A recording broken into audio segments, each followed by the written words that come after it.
Sa po përfunduam një takim të shkëlqyeshëm me zëvend sekretarin e shtetit, zotin Landau. Është takimi ynë i dytë përgjatë këtij viti dhe jemi mirënjohës për kohën e ndarë për Republikën e Kosovës në mënyrë që të diskutojmë një sër çështjesh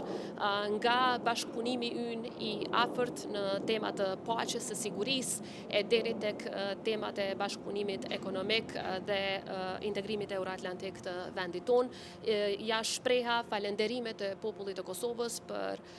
ligjin që sapo ka nënshkruar presidenti Trump, në të cilin përfshihet edhe Republika e Kosovës dhe jo vetëm, por në veçanti thuhet që nuk do të ketë ndryshim të kufish, pra mbrohet integriteti territorial dhe sovraniteti i vendit tonë,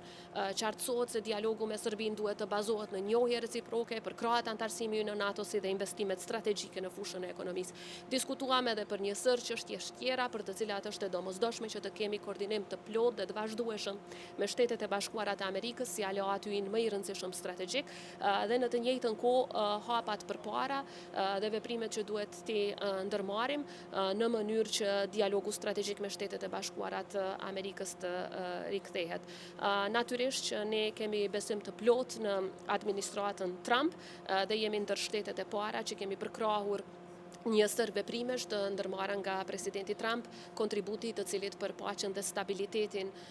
në gjithë rajonin tonë është i domosdoshëm dhe ka qenë i vazhdueshëm. Kjo është ndalesa jonë e fundit në një sër udhëtimesh që kishim nga audienca private me Papa Leonin e deri tek heqja e masave nga ana e Bashkimit Evropian ku ishim në samitin BE Ballkan Perëndimor. Vazhduam në Bahamas ku marrëm njohjen nga ky shtet, lidhjen e marrëdhënieve diplomatike dhe po ashtu kemi arritur dakordim me kryeministrin e Bahamas, po ashtu për heqjen reciproke të vizave që është një lajm shumë i mirë dhe kjo marrëveshje do të nënshkruhet së shpejti këtu në Washington DC dhe tani kishim edhe një takim shumë të mirë me aleatin ton strategjik dhe natyrisht kemi edhe shumë punë për të bërë në mënyrë që bashkëpunimi ynë të rritet, të thellohet e gjithnjë të jetë në interes të qytetarëve të Republikës sonë.